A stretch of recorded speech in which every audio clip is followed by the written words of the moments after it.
Setelah sebelumnya kita telah membahas tentang topik yang berjudul ajaran Islam di dalam anime Magi tentang pemimpin wanita, serta satu lagi topik yang berjudul review anime Islami buatan Arab Saudi, The Journey. Nah, pada kesempatan kali ini saya akan membahas tentang topik yang berjudul belajar dari anime Fate series tentang kisah Sakura Mato. Oke, tanpa berlama-lama lagi, mari langsung saja kita kupas artikelnya.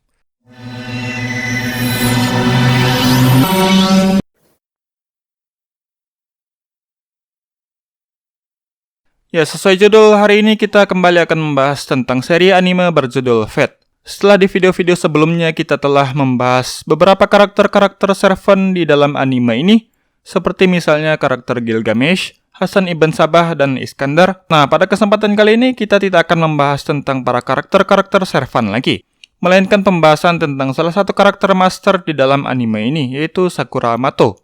Ya, Sakura Mato memang sebenarnya bisa dikatakan sebagai salah satu dari 7 master di dalam Perang Cawan Suci kelima. Ia merupakan master dari Rider Medusa. Namun karena sejatinya ia enggan mengikuti peperangan yang berpotensi terjadinya perseteruan antara ia dengan senpai kesayangannya, yaitu Shiro, dan juga kakak kandungnya, yaitu Rin, akhirnya ia pun menyerahkan hak masternya tersebut kepada kakak tirinya, yaitu yang bernama Shinji Mato. Dengan syarat Shinji tidak diperbolehkan membunuh senpai kesayangannya, yaitu Shiro Emiya. Meski begitu, di dalam anime ini diperlihatkan bahwa Shinji beberapa kali menyerang Shiro, dan bahkan di dalam anime The Movie Fate yang berjudul Heaven Feels pun, ia diperlihatkan beberapa kali mencoba membunuh Shiro. Hal inilah yang membuat Sakura menarik kembali hak masternya tersebut dari tangan Shinji. Karakter Sakura Mato ini sendiri bisa dikatakan salah satu karakter favorit saya di dalam anime ini.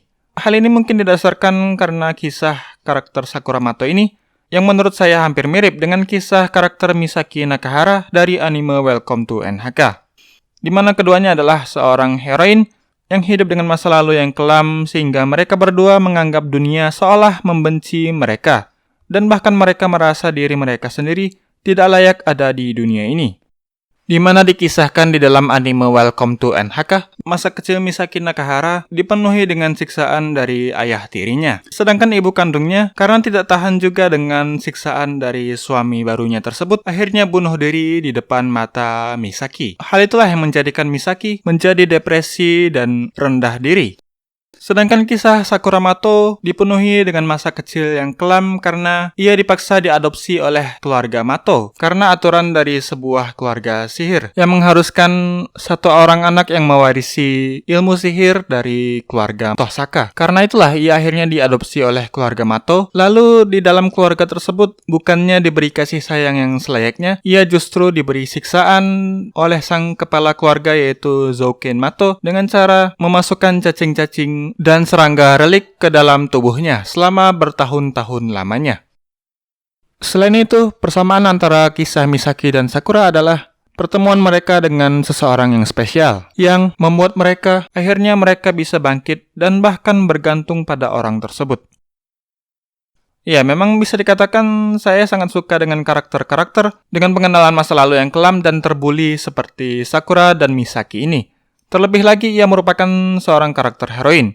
Ditambah lagi Sakura memiliki poin pelengkap di mana di balik wajah manisnya tersebut, ternyata ia memiliki kekuatan sihir yang luar biasa dan juga watak karakter terselubung bernama Dark Sakura.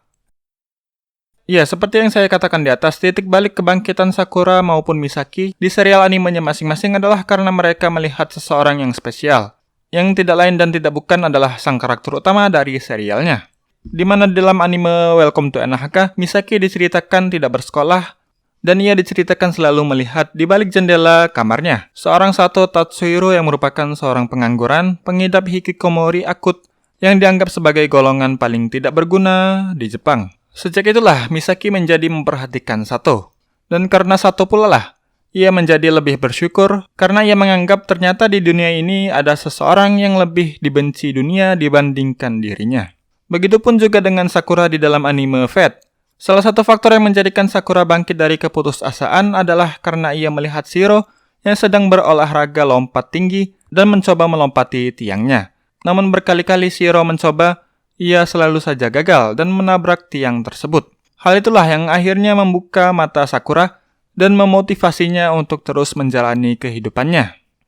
Ya, kisah kedua karakter heroin tersebut, baik Sakura maupun Misaki, bisa dikatakan memang memiliki sebuah pengajaran yang sama, yaitu tentang introspeksi diri dan juga makna bersyukur dengan segala karunia yang telah Allah berikan kepada kita. Yap, di dalam ajaran Islam sendiri kita mengenal istilah melihat ke bawah akan membuatmu lebih bersyukur.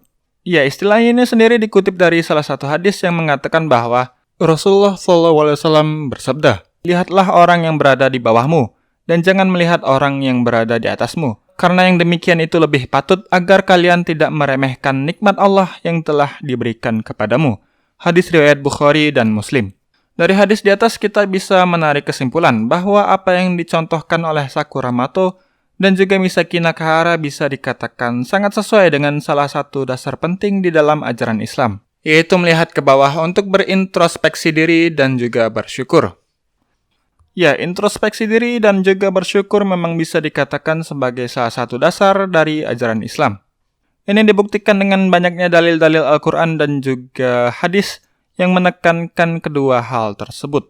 Dan memang ketika kita melihat seseorang yang berada di bawah kita, baik itu dari segi ekonomi, kemampuan, ataupun bidang apapun, kita menjadi merasa lebih beruntung dan juga lebih bersyukur hidup di dunia ini dengan keadaan seperti saat ini. Secara mental dan psikologis pun kita menjadi lebih positif dan lebih berempati kepada kondisi orang lain. Ketika seseorang sudah merasa lebih bersyukur dan berempati, maka sifat-sifat kesombongan pun akan mudah hilang dari dalam hati seseorang. Ya, hal tersebut menjadikan seseorang lebih bahagia dan terhindar dari depresi maupun efek negatif lainnya. Dalam sudut pandang medis, bersyukur dan berintrospeksi diri sangat baik untuk kesehatan. Sebuah studi pada bulan April tahun 2015 yang dilakukan pada 186 pria dan wanita yang memiliki masalah detak jantung menunjukkan bahwa ada kaitannya antara masalah jantung dengan rasa bersyukur seseorang. Para peneliti menemukan bahwa semakin seseorang bersyukur, maka mood akan menjadi lebih baik dan kualitas tidur semakin baik. Hal itu berimbas pada berkurangnya peradangan pada anggota tubuh, termasuk gejala yang mengarah pada sakit jantung. Bisa jadi inilah alasan kenapa di dalam salah satu rukun Islam, kita diwajibkan untuk berpuasa wajib di bulan Ramadan. Selain dimaksudkan untuk beribadah kepada Allah Subhanahu wa Ta'ala, hikmah lainnya yang bisa kita dapatkan dari ritual berpuasa alias saum Ramadan ini adalah sebagai bahan introspeksi diri dengan cara merasakan bagaimana rasanya menjadi orang miskin yang kelaparan di siang hari. Lalu setelah itu kita diharapkan akan menjadi lebih bersyukur kepada Allah Subhanahu wa Ta'ala atas segala karunia yang diberikan kepada kita.